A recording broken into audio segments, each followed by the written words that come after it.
días, Dios te bendiga, Dios te guarde. Espero que el Señor pues esté con usted y haya estado con usted durante esta semana. Dios ha sido bueno y a pesar del calor y la lluvia, ¿verdad?, intermitente, estamos vivos y eso es motivo por cual darle gracias a Dios.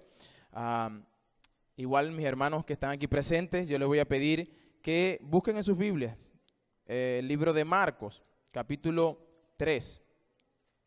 Marcos capítulo 3. Y nosotros vamos a continuar en la serie que estamos predicando del libro de Marcos.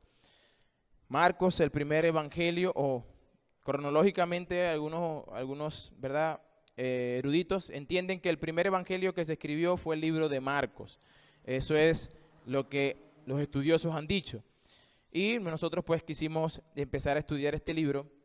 Y es bueno porque nos habla de la historia o de la vida, los hechos, las enseñanzas que Cristo estuvo aquí en la tierra. Entonces es para nosotros pues, debe ser para nosotros un gusto entrar a este libro con toda la intención de aprender, extraer de ello pues todo el conocimiento para aprender. El título del día de hoy es el mismo título de la semana pasada, Cristo el Señor del Día del Reposo, parte 2. ¿Y por qué el mismo título? Bueno, porque tiene mucha similitud de lo que vimos la semana pasada o antes pasada, porque la semana pasada lo interrumpimos porque teníamos un servicio especial, pero es el mismo, fue el mismo conflicto, el mismo conflicto en diferente escenario. Cristo va a hablar del día de reposo y va a establecer pues lo que sí es bueno y lo que no es bueno hacer el día de reposo. Por eso el título continúa siendo Cristo el Señor del día de reposo. Y eso lo vimos en el capítulo 2, cuando Cristo está hablando con los fariseos, porque ellos venían a acusarle, ¿verdad?, de que quebrantaba el día de reposo. Y Cristo le dice que Él es el Señor del día de reposo.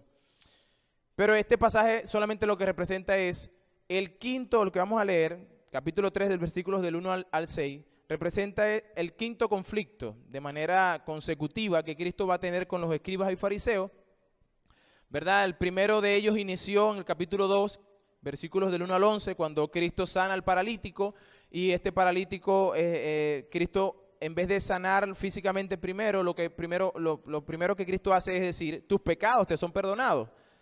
Y de manera pues tajante, los que estaban allí, fariseos y escribas, empezaron a cuestionar a Jesús diciéndole, ¿quién es este que puede perdonar pecados?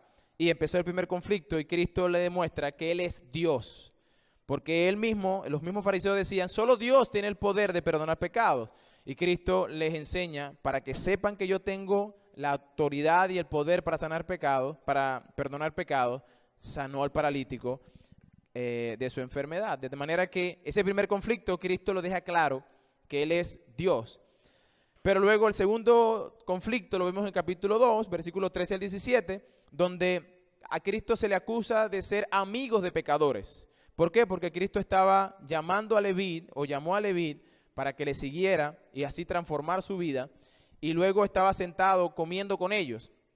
Y los fariseos vinieron a acusarle de que él era un pecador porque comía con pecadores. Pero nosotros estudiamos ese texto y es donde Cristo les establece una vez más que él era el médico que ellos necesitaban, porque ellos estaban enfermos por su pecado y Cristo vino precisamente a sanar al que estaba enfermo, al que tenía pecado, que no podía lidiar con su pecado y que no puede, el hombre está incapacitado de lidiar con su pecado y entonces Cristo vino a sanar. Él es el médico que quita el pecado.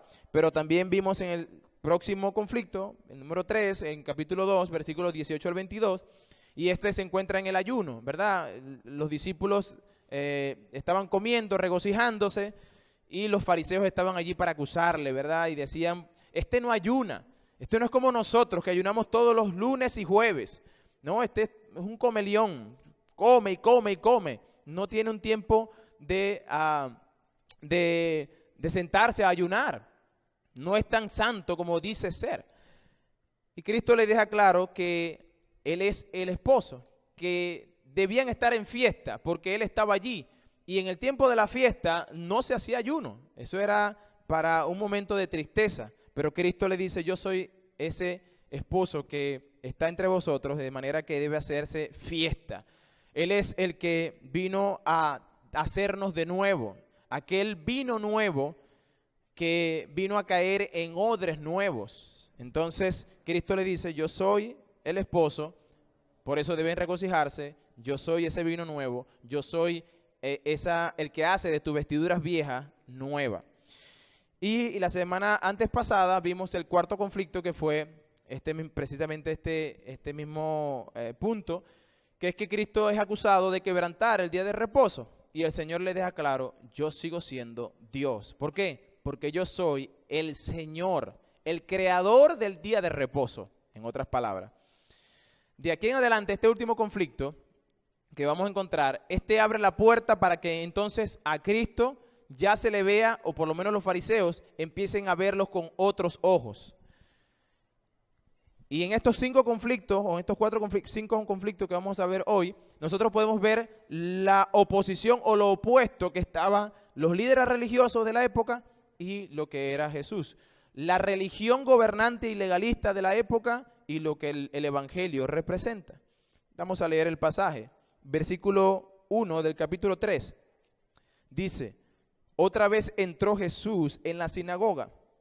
Y había allí un hombre que tenía seca una mano. Y le acechaban para ver si el día de reposo le sanaría, a fin de poderle acusar. Entonces dijo al hombre que tenía la mano seca, levántate y ponte en medio. Y les dijo, ¿es lícito en día de reposo hacer bien o hacer mal? ¿Salvar la vida o quitarla? Pero ellos callaban. Entonces mirando alrededor con enojo, entristecido por la dureza de sus corazones, dijo al hombre, extiende tu mano. Y él la extendió, y la mano fue restaurada, sana. Y salidos los fariseos, tomaron consejo con los herodianos contra él para destruirle. Buen Dios y Padre Celestial, te doy gracias por tu palabra, Señor, y te ruego, Señor, que tú ayudes, Señor, ayudes a este siervo que está acá, Padre bueno, que simplemente quiere ser ese micrófono, Señor, ese micrófono en tus manos, para que hables, Señor, a través de lo que tú quieres decir a la iglesia, Señor, a cada persona que está allí escuchando, Señor. Te pido que tú nos consueles, nos confrontes, nos animes a través de tu palabra, Señor. En el nombre de Jesucristo, tu Hijo amado, Señor. Amén y amén. Entonces, nosotros vemos la oposición que había, ¿verdad? Los fariseos representaban ese legalismo, esa religión o religiosidad que el hombre ha tratado constantemente de mantener o de hacerse su propio Dios. Nosotros vimos la semana pasada cómo los fariseos y escribas estaban furiosos porque Cristo y sus discípulos supuestamente habían quebrantado el día de reposo al comer del trigo que recogieron en el camino. Pero nosotros también vimos cómo esto eran simplemente inventos de ellos, porque la Biblia en sí mismo, el Antiguo Testamento, no regulaba el día de reposo como ellos lo regulaban. El día de reposo simplemente fue un día creado por Dios para reposar. La palabra de reposo es descanso, para dejar de trabajar, para descansar, para recargar baterías, para simplemente dedicárselo a Dios. Y que las preocupaciones, nosotros pues dejáramos esas preocupaciones a un lado, porque el día del Señor era el día del Señor. No debíamos estar pensando en otra cosa, sino en adorar al Señor, en servirle y reposar de toda una jornada de 6 días de trabajo. Pero el fariseo entendía que él debía regular ese día, pero la Biblia no lo hace. ¿Qué hicieron ellos? Lo que hicieron fue agarrar el día de reposo y decir, bueno, ¿qué es lo que significa no trabajar? Y empezaron a decir ciertas cosas. Y yo la semana antepasada estuve hablando de cosas absurdas, ¿verdad? Muy absurdas que ellos habían puesto para regular ese día. Tal el caso de que no podían, ¿verdad?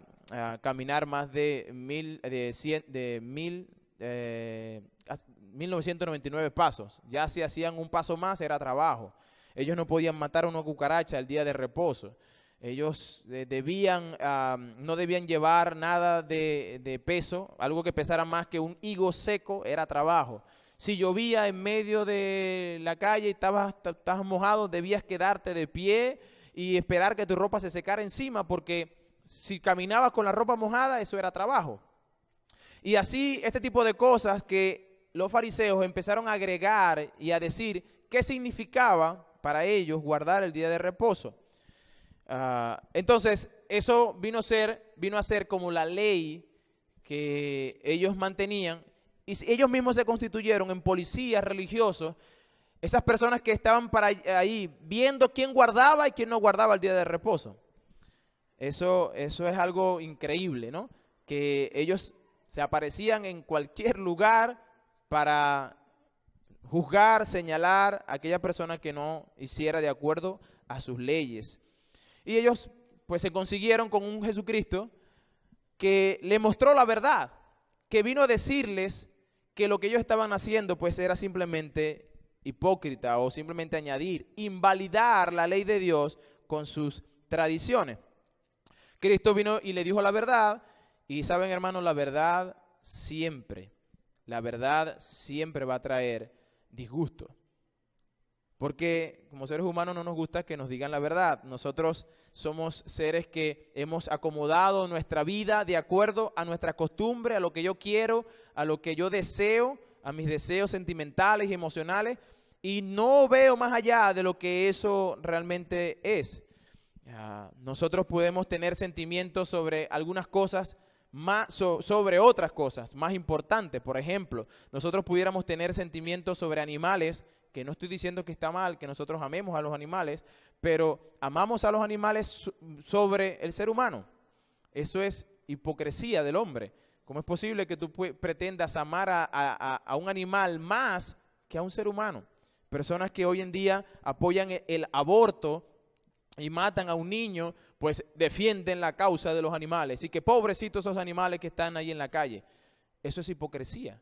Eso es ciertamente ir en contra de sí mismo, de las leyes naturales, ¿verdad?, en las cuales fuimos creados. De tal manera que Cristo viene y va a enfrentar a estos hombres y les va a decir: yo soy el Dios soberano, el que hizo el día de reposo, y yo les voy a decir realmente qué es lo que se debe hacer y lo que no se debe hacer.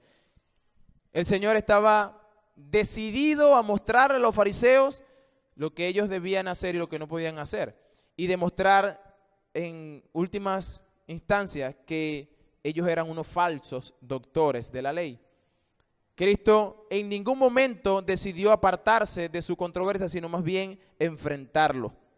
Y es que el pasaje que leímos nos habla de una secuencia. Muy probablemente el sábado anterior a Cristo estaba con los discípulos comiendo o caminando entre el trigal, y los discípulos agarraron trigo y fueron acusados por los escribas.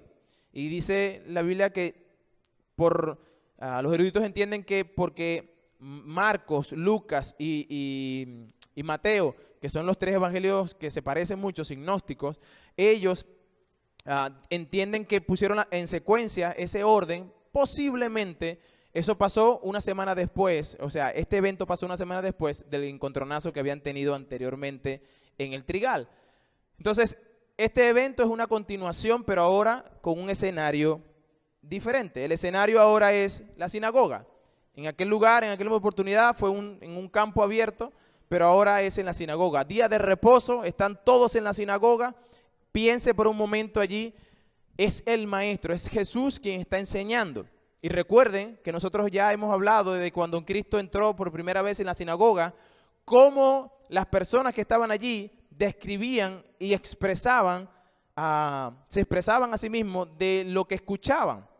Cristo enseñaba no como los escribas y fariseos, sino enseñaba como quien tiene autoridad. Y nosotros decíamos esa vez que Cristo estaba enseñando de acuerdo a lo que la Biblia decía. Los fariseos normalmente cuando se paraban al frente a enseñar, citaban a otros fariseos o a otros maestros humanos. Sin embargo, Cristo se paraba al frente y predicaba de lo que Dios decía.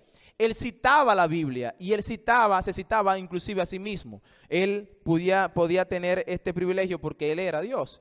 Así que cuando nosotros leímos en aquella oportunidad que Cristo tenía la autoridad para enseñar, nosotros leímos que la gente se maravillaba y quedaban conmovidos porque Él enseña no como los escribas. Quedaban maravillados, y la maravilla era porque todo lo que Cristo enseñaba venía de la Escritura. Y eso es algo que nosotros debemos destacar en el tiempo que vivimos, porque no todos los que dicen Señor, Señor, pues están predicando de la Escritura. No todos los que se llaman pastor, no todos los que todos tienen una Biblia en la mano, no todos los que se paran frente a una cámara predican de la Biblia, usan la Biblia, pero luego la dejan a un lado para hablar de sus anécdotas, de sus chistes y sus cuentos.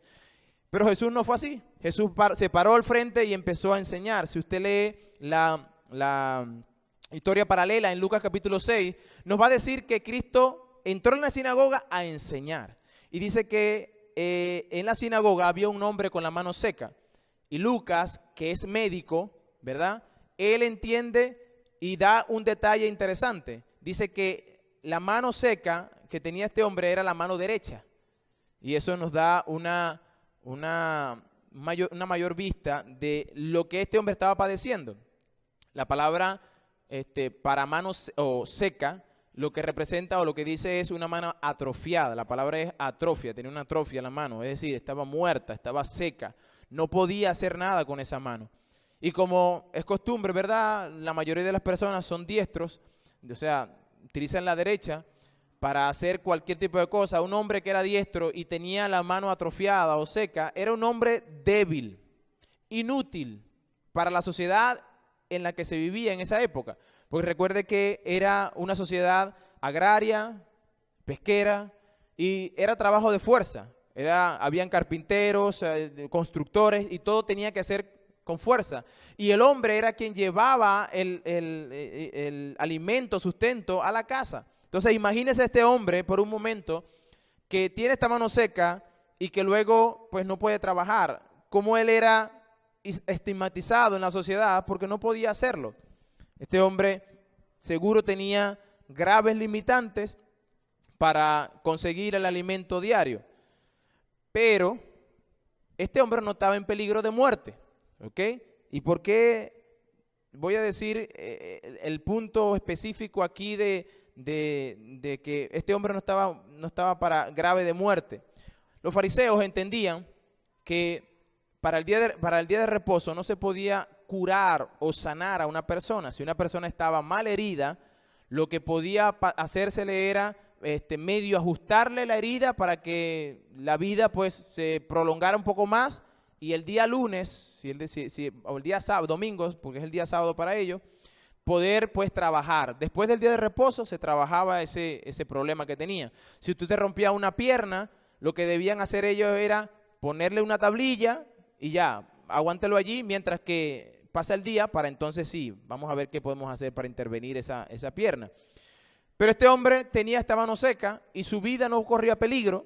Sin embargo, el Señor va a hacer un milagro frente a todos de manera frontal para que los fariseos pues simplemente quedaran descubiertos.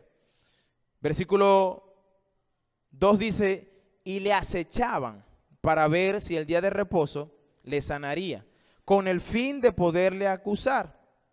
Los fariseos le acechaban, y la palabra acechar es como cuando un león acecha a la presa, ¿verdad?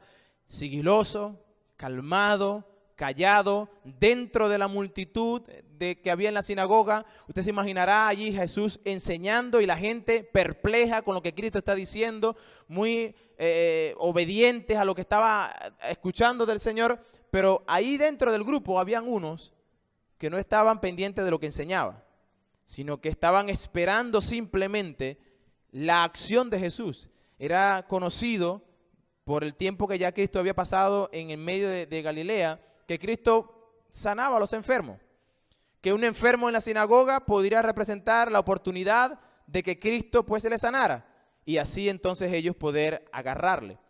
Y eso me llama la atención, hermanos, porque en la iglesia posiblemente personas vienen con intenciones como esta. No todos vienen con la misma intención. Yo no conozco el corazón, pero Dios sí lo conoce. Dios conoce el corazón de cada uno de nosotros, y algunos venimos para instruirnos la palabra, para aprender de ella y aplicarla a nuestro corazón. Pero otros simplemente vienen para observar qué dijo y agarrar ahí a la persona que dijo.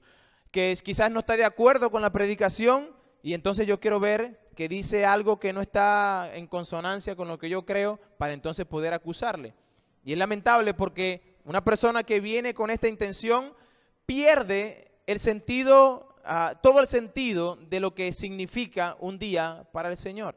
Inclusive personas vienen porque religiosamente tienen que venir a la iglesia el domingo. Y si usted es de esos que viene religiosamente el domingo, sepa que el favor de Dios no lo gana usted si viene o no viene el domingo. Al mismo tiempo digo que la Biblia enseña, no deje de congregarse como algunos tienen por costumbre. Pero no haga de eso la manera de ganar el favor de Dios, porque eso es el problema de los fariseos. El problema de los fariseos y del legalismo era que ellos entendían que haciendo buenas obras ellos podían ganar el favor de Dios. No, la Biblia nos enseña que es por gracia y que Dios nos ha dado todo por gracia. Usted no tuvo que hacer nada para alcanzar el favor de Dios. Cristo lo hizo por usted. Por eso nosotros estamos agradecidos. Entonces aquí estaban estos fariseos que venían acechando a Jesús y ahora de una manera más querían hacerlo público. Lo confrontaron en el trigal, que posiblemente estaban ellos nada más, pero ahora está en la multitud, en la iglesia, y lo van a confrontar para así pues dejar al descubierto que Jesús es una persona que quebranta el día de reposo. Los discípulos los fariseos es algo interesante porque ellos eran eran los protectores. Ellos se proclamaron los protectores del día de reposo. Y ellos iban por la calle viendo si alguien si tú tejes, sí, lo revisaban. Tienes una aguja, has quebrantado el día de reposo. Y se veían a una persona caminar. ¿Cuánto tiempo has caminado? Y caminaste más del tiempo que debías, has quebrantado el día de reposo. Y se constituían ellos mismos como esos policías religiosos que señalaban a todo el mundo. Y que ellos eran los perfectos, pero todos los demás se equivocaban. Pero qué interesante que es que ellos por fuera, aquí en esta sinagoga, por fuera, ellos pretendían estar protegiendo el día de reposo, por fuera pretendían guardar el día de reposo, pero por dentro, en sus corazones, lo que había era que querían que Jesús simplemente hiciera esa obra para acusarle. Querían que Jesús hiciera la sanidad para poder decirle, has quebrantado el día de reposo y acusarle. Entonces, este hombre, Cristo podía esperar el lunes o el sábado u otro día para sanarle, sin ningún problema, porque él no dependía de su vida el hecho de que tuviera la mano seca. Quizás tenía mucho tiempo con esta mano así y ahora se encuentra con Jesús y él le va a sanar. Pero Cristo no espera otro día. Cristo lo va a hacer en ese momento. Porque él quiere una vez más descubrir a estos fariseos. Ahora, a estos hombres no les importaba la condición del hombre. No les importaba si él no con dificultad vivía, si podía llevar el alimento a la casa. Ellos no les importaba, ni siquiera les importó el hecho de que Jesús hiciera una obra extraordinaria de sanidad, un milagro. Imagínense en ese momento el Señor allí preparándose para hacer un milagro y ellos no estaban viendo eso, estaban viendo otra cosa, querían hazlo, pero no por hacer el milagro, simplemente para acusarle. Jesús va a hacer el milagro. Jesús va a hacer el milagro. Y ahora, fíjense que si nosotros vamos otra vez a los evangelios paralelos, Lucas capítulo 6, versículo 8, nos da un poquito más de claridad en cuanto a lo que estaba pasando. Cristo dice que llamó, ¿verdad?, a la persona al frente. Versículo 8 dice que él conocía los pensamientos de los fariseos. Cristo estaba allí y no era que se había olvidado que los fariseos estaban allí. No, él sabía que ellos estaban allí. Cristo conocía sus pensamientos y sabía que ellos estaban allí con la intención de agarrarlo o acusarle. Cristo en ningún momento se echa para atrás y dice, bueno, como ellos tienen esa intención, no les voy a dar la oportunidad. No, Cristo va de frente. Hermanos, a veces la verdad, en ocasiones la verdad, hay que defenderla, aun y cuando tú sepas que te va a costar. Te va a costar familiar, te va a costar amistades, te va a costar reputación. La verdad ¿Trae división? Sí. ¿Y por qué trae división? Bueno, porque va a separar lo que es mentira y va a dejar lo puro. Y normalmente el ser humano no nos gusta pues que nos enseñen o que nos digan la verdad. Ahora, en este caso Cristo no lo va a hacer con mala gana, no va a decir, yo lo voy a hacer para esto, porque nosotros pudiéramos decir una verdad con muy malas intenciones. Digo una verdad, pero con muy mala intención.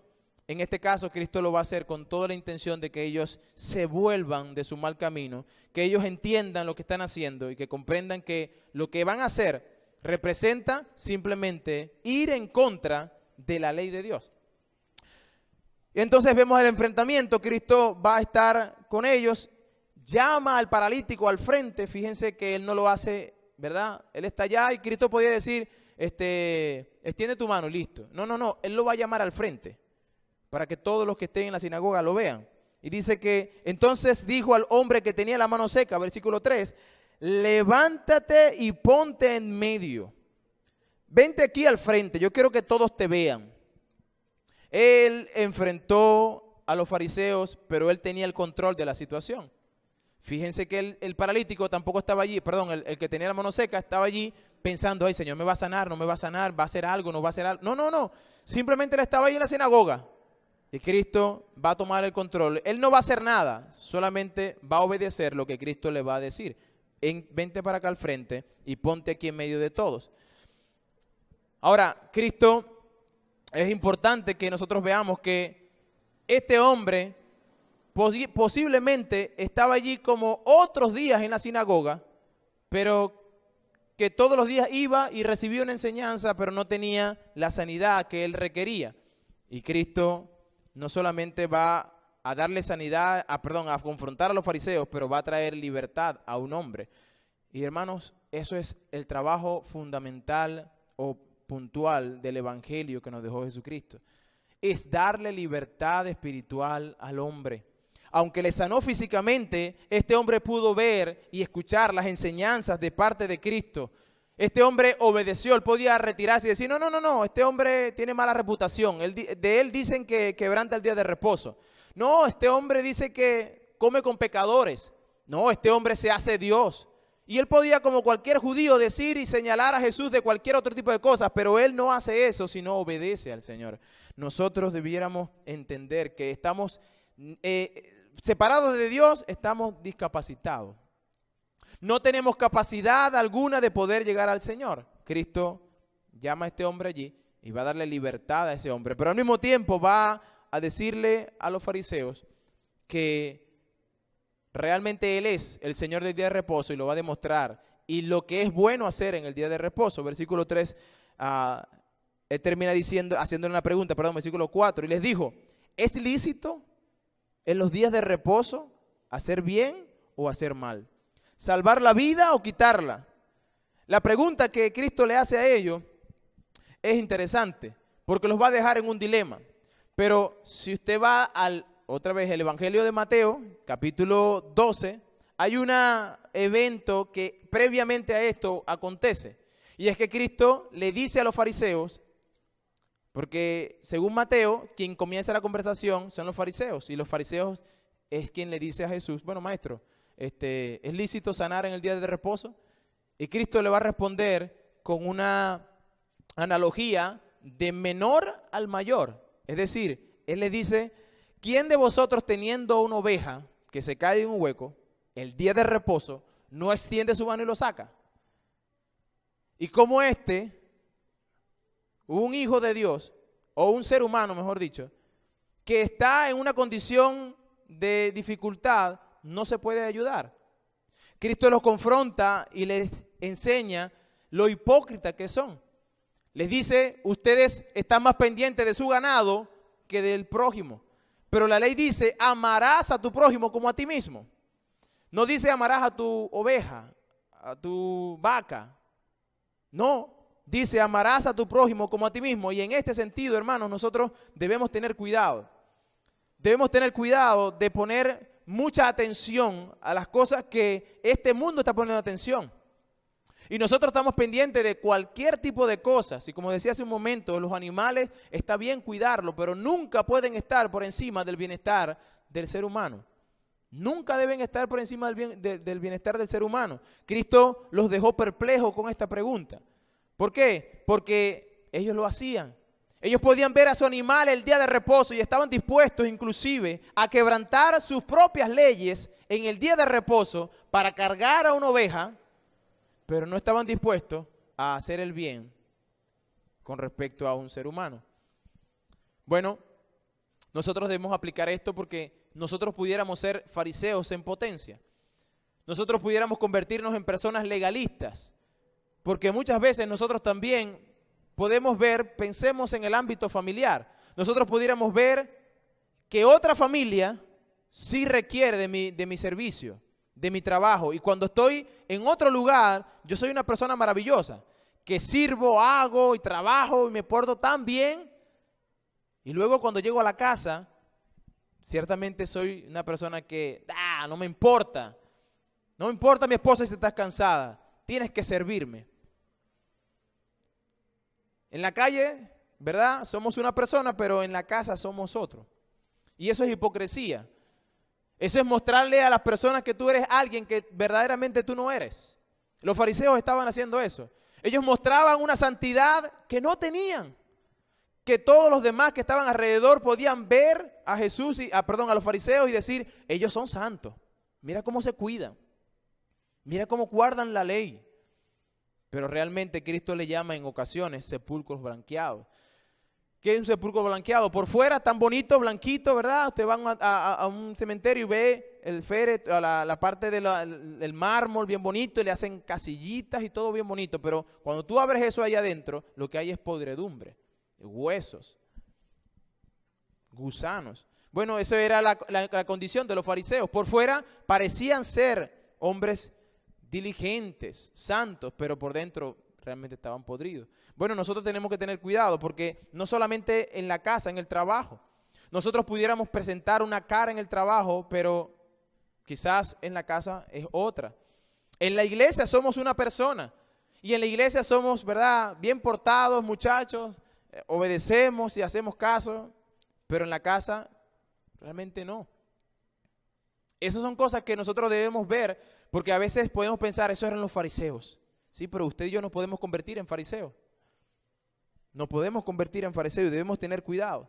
Es increíble que ellos estuvieran dispuestos a hacer tal cosa, ayudar a una oveja, pero a este hombre que estaba con la mano seca no le podían ayudar. Bueno, nosotros somos así. Es increíble que nosotros como seres humanos pudiéramos ser buena gente para otros. Y tengo que la persona me pide el favor de ir hasta la China caminando, yo voy caminando hasta la China. Pero mi esposa dice, amor, por favor, ¿me puedes dar un vaso de agua? ¡Arámbale! Yo estoy cansado, vengo de trabajar. Y, ¿qué es esto? ¿Qué es esto? Bueno, ¿sabe qué? Nosotros podemos ser bien fariseos en potencia. Nosotros pudiéramos ver a estos hombres y decir, acusarle, pero nosotros pudiéramos ser ellos mismos. Nosotros somos personas que pudiéramos hacer leyes dentro de nosotros mismos que nos favorecen a nosotros, pero que causan mal para otro. La pregunta que Cristo le va a hacer, o que les hace, ¿qué es lícito hacer en el día de reposo? ¿El bien o el mal? ¿Matar o dar la vida? Por lo menos de 3 maneras va a causarles incomodidad a los fariseos. Número 1, con esta pregunta él deja al descubierto a los fariseos que son tradiciones de hombres, ¿verdad?, que nada sirven, que de nada sirven, no tienen ninguna utilidad. Y que el Antiguo Testamento decía muy claramente que debía hacerse el bien el día de reposo y todos los días. Que el Antiguo Testamento prohibía hacer el mal a alguien. Número 2, ellos estaban con la pregunta tan incómodo porque esta pregunta le dejaba descubiertos.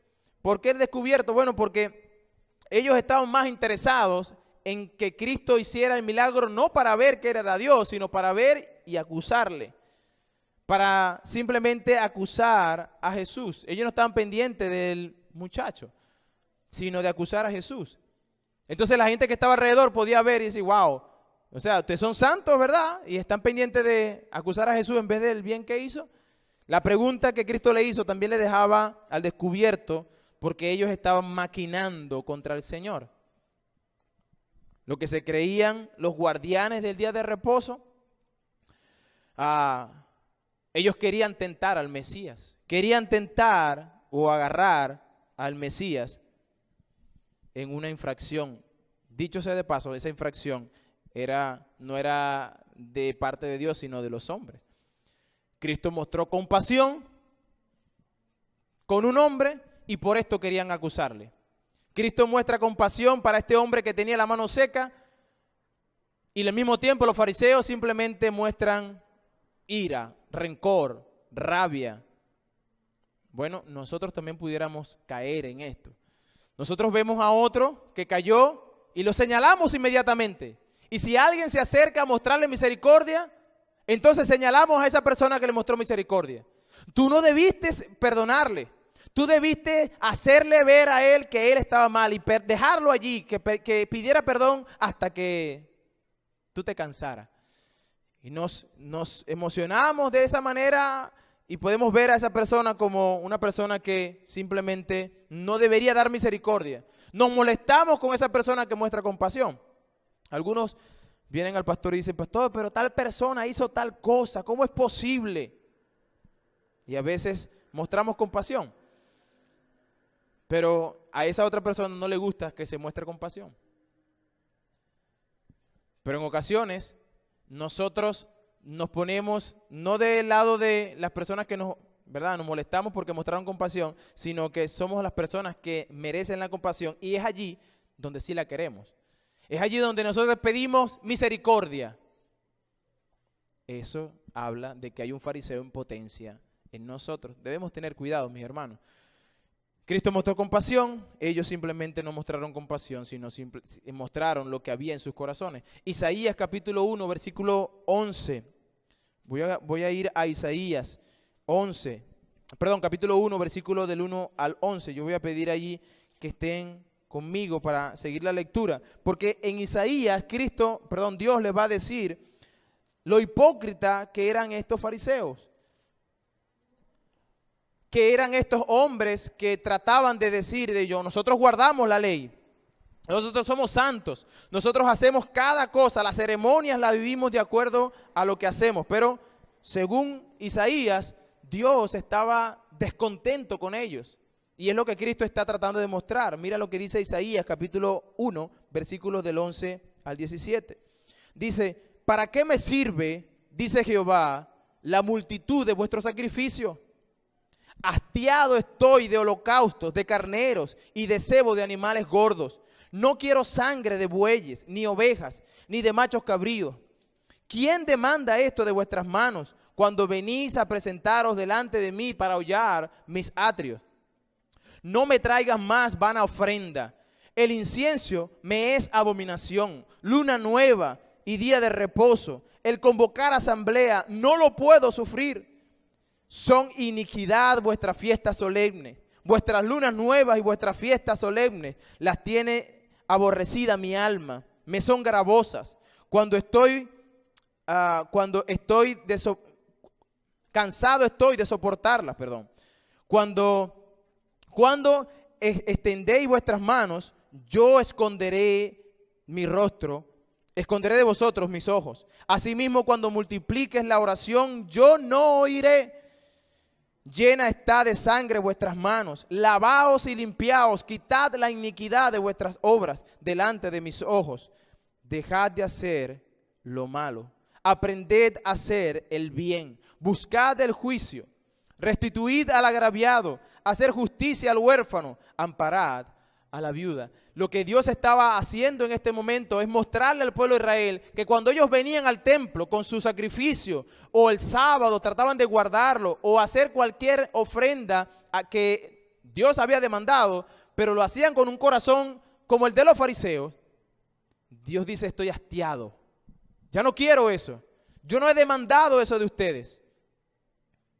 Y por consecuencia, Dios le dice, cuando levanten sus manos y vayan a orar a mí, yo esconderé mi rostro. Yo no oiré. Y aunque multiplique las oraciones, yo no oiré. Usted sabe, esto es fuerte. Porque una persona que tiene un corazón como lo describe los fariseos en esta historia, pues lo que estaban provocando era la ira de Dios sobre ellos. En vez de placer, estaban consiguiendo la ira de Dios. Hermanos queridos, tengamos cuidado de nosotros ser fariseos o convertirnos en fariseos. Que estemos simplemente para señalar a otro y no ver nuestros propios errores. Que tengamos cuidado de no cometer el error de los fariseos de ser muy santos o santurrones, porque la palabra, sí, debemos ser santos. Pero el santurrón es aquella persona que simplemente por fuera es una persona, pero por dentro es otra. Recuerden que Dios mira al corazón. Dios mira al corazón, lo que usted es en su corazón. Y cuando usted hace algo para Dios y no lo hace de corazón, con el corazón que Dios demanda, entonces eso representa para Dios pues simplemente una mortificación. Representa para Dios hastío, no lo quiero ni ver, no lo puedo soportar. Tengamos cuidado, porque el Dios al cual servimos es un Dios que es amor, pero es fuego consumidor. Y que Él ha dicho allí en su palabra, ¿sabe qué? Ora todo lo que tú quieras, pero no te voy a escuchar, porque tu corazón está lejos de mí. La pregunta que Cristo le hizo a estos hombres lo dejó en un dilema. ¿Qué responder? Si respondían que debían hacer el bien, que debían salvar la vida, entonces ellos ciertamente no podrían acusarle a Jesús. La respuesta es, ¿qué debo hacer? ¿El bien? ¿El mal? ¿Salvar la vida? ¿Matarla? ¿Qué debo hacer? Y ellos decían, bueno, si decimos que sí, que debe hacer el bien, entonces, ¿qué argumento tengo para acusarle? Pero, por otro lado, si decían que no, si decían que debían matar la vida y no hacer el bien, entonces estaban en completa contradicción al Antiguo Testamento. Y ellos hicieron lo único que podían hacer, dice la Biblia ahí en capítulo 4, pero ellos callaban. En otras palabras, Cristo cerró su boca. Cristo les hizo callar. Hizo ver que lo que ellos estaban haciendo, pues ciertamente era contrario. Mira lo que dice el versículo 5. Entonces mirándolos, este es Cristo, mirándolos alrededor con sus ojos, con enojo, entristecido por la dureza de su corazón, dijo al hombre, extiende tu mano, y él extendió la mano y fue restaurada, sana. El Señor se quedó allí viéndolos a cada uno de ellos. Y dice que no los vio con amor, sino los vio con ira. La palabra enojo allí es una palabra fuerte que habla de un enojo profundo. Y usted dirá, sí, pero Dios es amor. Sí. Y otro de los atributos de Dios es ira. Y estos dos atributos van de la mano. El amor y la ira van de la mano, porque si Él es amor, Él debe odiar todo aquello que es en contra de Él. Si tú amas la vida, tú debes odiar a aquellos que matan la vida. Si tú amas a la familia, tú debes odiar a aquellos que se oponen a la familia y tratan de traer a la familia algo que no es la familia. Dios es amor, pero Él es fuego consumidor. Él dice que está airado todos los días contra el pecador. Cristo los mira con ira, con enojo profundo. Estaba lleno de una ira santa, pero al mismo tiempo, y este es lo hermoso de la Biblia, dice que estaba viéndolos con enojo entristecido. ¿Y cómo puede ser esto posible? Que dos cosas que supuestamente nosotros nos ponemos contrarios. Si estás triste es porque estás dolido y estás como cabizbajo. Si estás enojado es porque estás furioso. Pero Cristo tenía estas dos cosas dentro de Él. Él los miró con enojo, pero al mismo tiempo los vio con tristeza. ¿Y por qué les vio con tristeza? Porque su corazón era duro. Porque Él sabía el fin que ellos iban a tener. El fin era el fin de muerte. Sabía que ellos iban derecho al infierno. Él sabía que les iba a tocar a cada uno de ellos. Hermanos, Cristo estaba viendo el futuro que les tocaría a esas personas, porque tenían un corazón duro para no ver lo que tenían que ver. Hermanos queridos, cuidado con nuestro corazón. Sobre todas las cosas guardadas, guarde su corazón, porque de él mana la vida, dice la Biblia. Nosotros cuando venimos a las cosas del Señor, pero no solamente las cosas del Señor, nosotros no tenemos una vida dual, no tenemos doble vida, una en la iglesia, otra en la casa, en la calle, en el trabajo. Tenemos una sola vida. Nosotros debemos comportarnos como lo que somos, lo que fuimos llamados a ser, hijos de Dios, sal y luz de la tierra. De tal manera que cuando usted esté allá afuera, usted no puede comportarse de otra manera como se comportaría dentro de los atrios del Señor. Debe ser la misma persona. Y si no es lo mismo, entonces hay un problema con usted. No en Dios, hay un problema con usted, y es que su corazón sigue estando duro. El problema de la humanidad es ese, que tenía un corazón de piedra, dice Jeremías dice, que que el Señor vendría y cambiaría el corazón de piedra por uno de carne. Es decir, un corazón que titila por Dios, que retumba por Dios, que siente por Dios. Pero realmente estos hombres que están aquí tenían un corazón duro. No me importa que tú hiciste el milagro. No me importa cuán bueno fuiste al sanar a esa persona. Yo quiero ver para agarrarte. Hermanos, nosotros debemos tener cuidado de no ser unos fariseos en potencia, porque esto pudiera provocar la mirada penetrante de Cristo a nosotros. Imagínense un momento, esa gente ahí siendo enseñada por el maestro, con los ojos perplejos, y de pronto llama a este hombre, párate al frente, y el hombre se para con la mano seca, y Cristo le dice, extiende tu mano, es el milagro hecho. Y todos los que estaban allí asombrados, y empezar a hablar unos con otros, wow, ¿qué es esto? Y Cristo simplemente guardar silencio, y mirar alrededor, y mirarle la cara a cada uno de ellos. Y saber que ahí estaban esos hombres que querían acusarle. Estos hombres no tomaron escarmiento. El resultado de un corazón endurecido nos lo muestra el versículo 6. ¿Cuál es el resultado del corazón endurecido en los fariseos? Bueno, dice el versículo 6, y salidos los fariseos, tomaron consejo con los herodianos contra él para destruirle. Estos hombres fueron testigos del poder de Dios allí, de un milagro. Fueron enseñados por el maestro, estaban siendo enseñados por el maestro. Cristo estaba enseñando la palabra. Ellos fueron puestos al descubierto frente a todos, confrontados. El resultado que debía darse era arrepentimiento. Debían ellos mostrar arrepentimiento. Oye, es verdad, Señor, perdóname porque yo tenía esa intención, pero ahora veo que tú eres Dios. Ahora veo que tú eres el único que tiene poder. Pero en vez de hacer eso, salen molestos. Y es interesante que se van a buscar a unos peores que ellos mismos. Porque los fariseos representaban el ala santa, por decir, la élite religiosa de la época. Y todos entendían, esos son los santos. Pero los herodianos, que eran otro grupo, un grupo político, representaban todo lo contrario a la santidad. Estos eran hombres políticos que estaban aprovechando pues que Roma estaba allí para lucrarse. Estos eran un grupo político que estaba simplemente para hacer que Roma tuviera el poder y amedrentar al judío. Ellos ciertamente participaban de orgías, inmoralidades, andaban en pleno desacuerdo con lo del Antiguo Testamento. Estos hombres eran contrarios a Dios completamente. Y miren lo que hacen estos hombres, corazones duros. ¿Qué hacen? En vez de volverse a Dios, se vuelven al enemigo. Y se juntan con los fariseos para ir en contra de Jesús. Eso hace un corazón endurecido. Un corazón duro simplemente no ve a Cristo como el Salvador, sino lo ve como el acusador. Lo ve como el que viene a acusarle. Lo ve como lo ven muchos en la calle. Ese fue un buen maestro, pero hasta ahí. Lo ven como otro. Dice, bueno, él fue un profeta.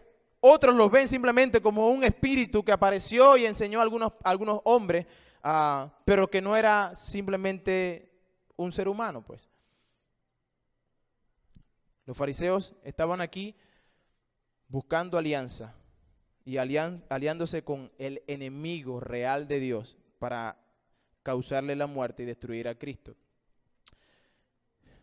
A veces nosotros hacemos estas alianzas también. Cuando nuestro corazón está duro, porque somos confrontados con la verdad, buscamos el apoyo. Es lamentable que buscamos el apoyo allá afuera.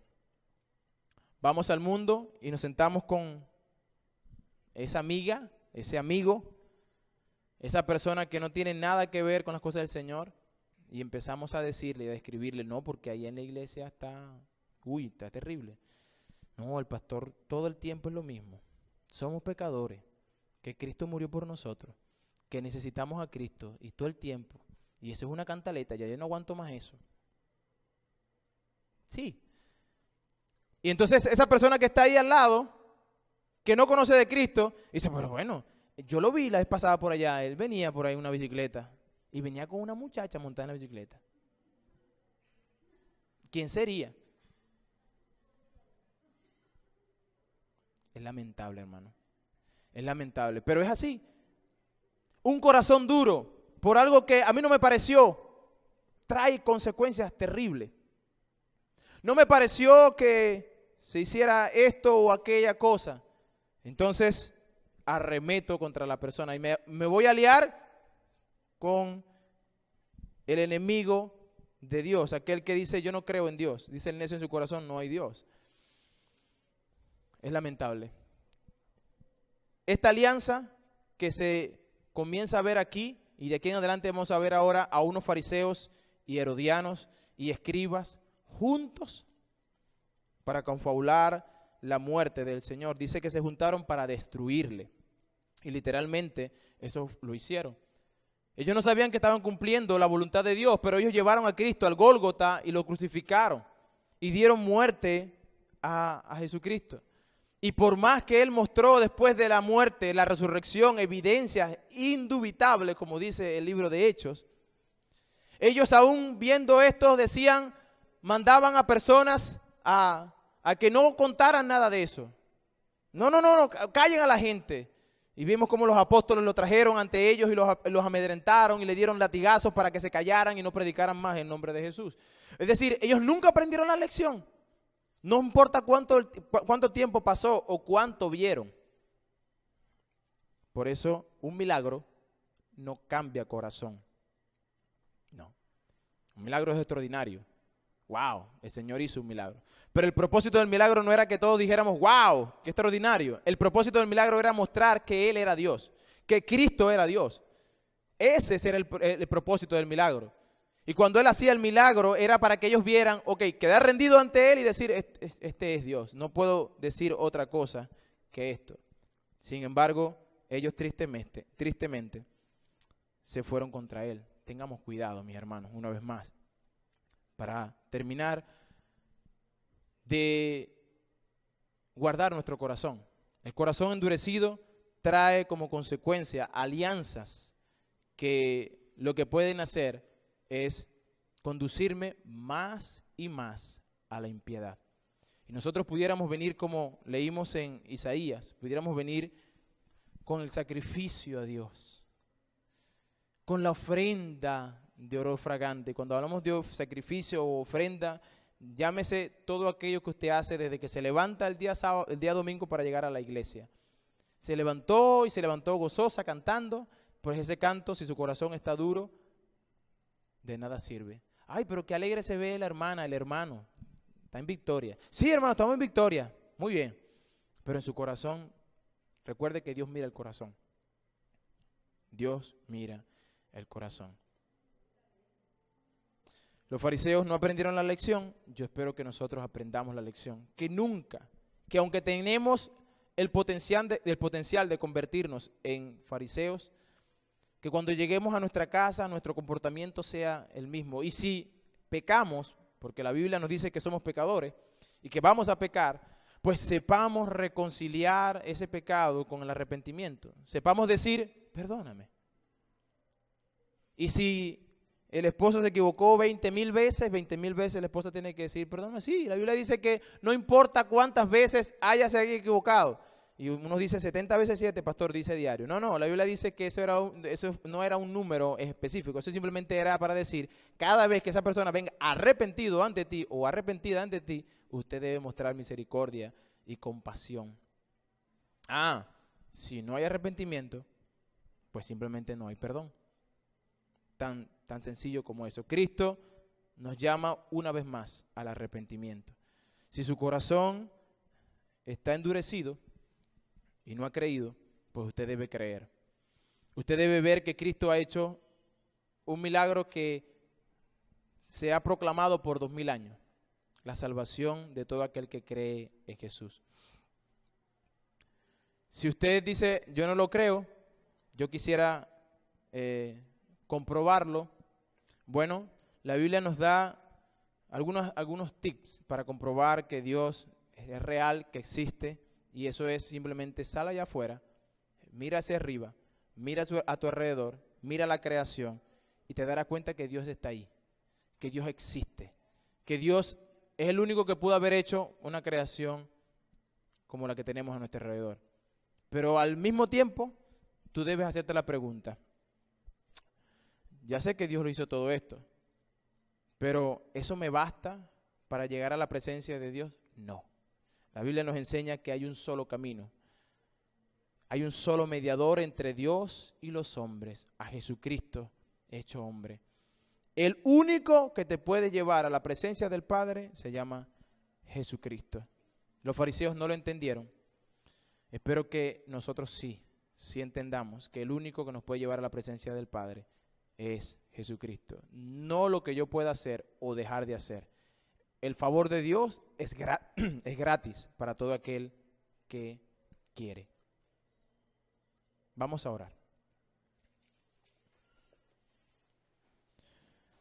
Buen Dios y Padre Celestial, Señor, en esta hora te doy gracias por tu amor y misericordia. Gracias porque en tu misericordia, Señor, has mostrado pues tu compasión, tu verdad. Señor, nos has dado, Señor, la oportunidad de ver con claridad, Señor, que tú eres el dueño, Señor, no solamente del día de reposo, sino de todos los días, Señor, y que tú demandas ahora, Señor, que los hombres vengamos, Señor, con manos santas, Señor, ante tu presencia, a alabarte donde sea que estuviéramos, Señor, en la iglesia, en la casa, en el trabajo, en la calle, Señor, al acostarnos, al levantarnos, que nosotros seamos adoradores tuyos, Señor.